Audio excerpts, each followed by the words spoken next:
styrofoam, maybe.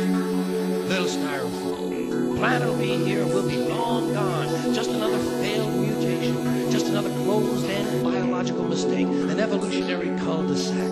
The planet will shake us off like a bad case of flea.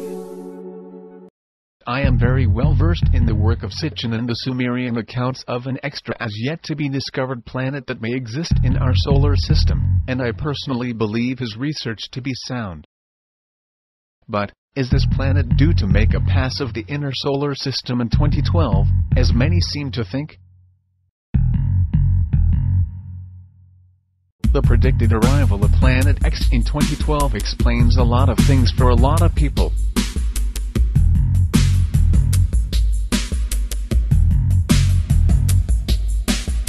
It explains underground bunkers, satellite launches, global warming,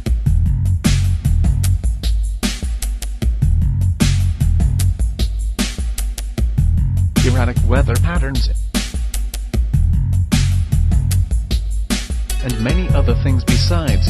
But remember, even if the return of such a planet is a reality, such a crossing of planetary bodies would be a huge event, on a global scale, and any home-built underground shelter would offer little, or no protection from upheavals of such magnitude. When it was over, realistically, your shelter could now be at the top of a mountain range, at the bottom of an ocean, or in the center of some new recently relocated layer of bedrock. One would need to be located in a deep underground bunker below the lithosphere in order to guarantee survival in such an event. In fact, survival, for anyone on, or near the surface, would be a matter of pure luck, of simply being in the right place at the right time. Location, location, location. Think about it. Seriously. If something like Planet X really did come past, what could we possibly do, as individuals, to positively ensure our survival? Seriously. What could we possibly do? Absolutely nothing. And what do we actually know about this mysterious body? Does Planet X exist? Possibly and quite likely. Can anyone state for certain? No. Is the flyby possible? Yes. Can anyone state for certain that it will occur in 2012? No. Are the other planets in our solar system experiencing perturbations? Yes, they are. Are they being caused by Planet X, or could they be because we are approaching the higher gravitational region of the galactic ecliptic? No one knows. Can anyone actually state for certain that anything of a physical nature will occur in 2012 at all?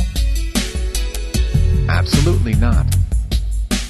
The fact is that almost anything, from a polar shift, to absolutely nothing of a physical nature at all, could happen when we pass the line of the ecliptic. There may indeed be Earth changes, past records hint at something, and it is obvious that the Earth has seen many past civilizations, but the real fact is that we just don't know.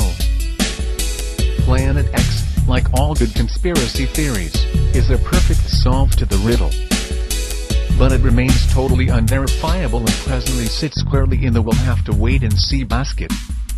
It is a possibility, like all good conspiracies, but at present it can in no way be confirmed. And so it is indeed still a theory. If it turns out to be true, and such a planet does arrive, then there will be absolutely nothing that you, nor I, nor anyone else on the surface of this Earth, will be able to do except enjoy the ride, and hope we are in the right place on Earth to get through it at the time.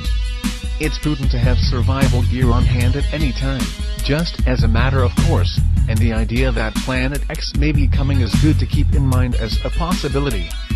If it can be seen in the sky in 2009, then certainly, pay more heed to it, but until that time do not let it distract you from the now.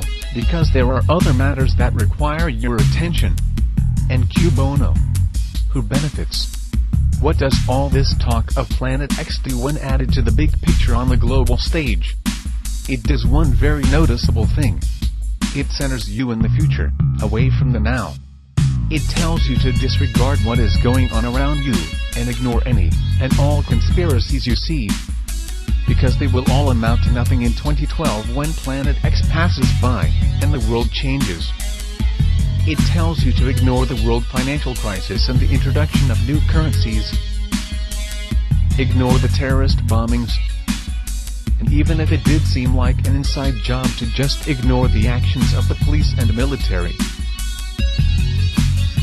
And ignore the government removing your rights. Ignore the evidence of 9/11. Ignore them waging their wars.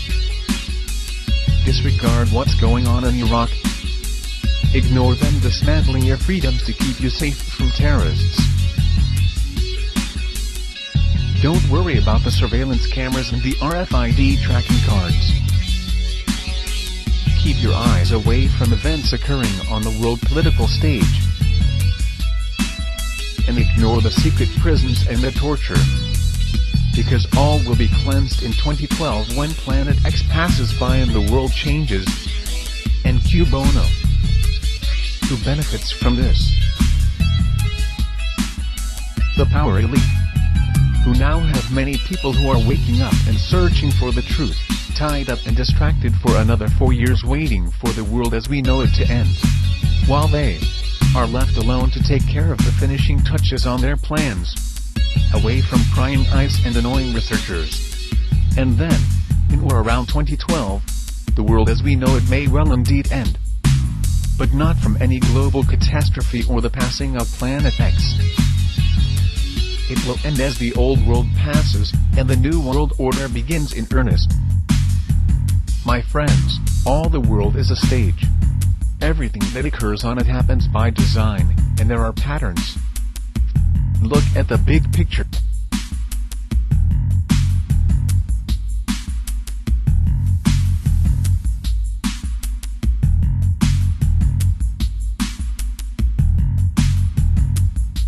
The planet will be here for a long, long, long time after we're gone, and it will heal itself, it will cleanse itself, because that's what it does. It's a self-correcting system. The air and the water will recover, the earth will be renewed, and if it's true that plastic is not degradable, well, the planet will simply incorporate plastic into a new paradigm, the earth plus plastic. The earth doesn't share our prejudice towards plastic. Plastic came out of the earth. The earth probably sees plastic as just another one of its children. Could be the only reason the earth allowed us to be spawned from it in the first place. It wanted plastic for itself. Didn't know how to make it. Needed us. Could be the answer to our age-old philosophical question, why,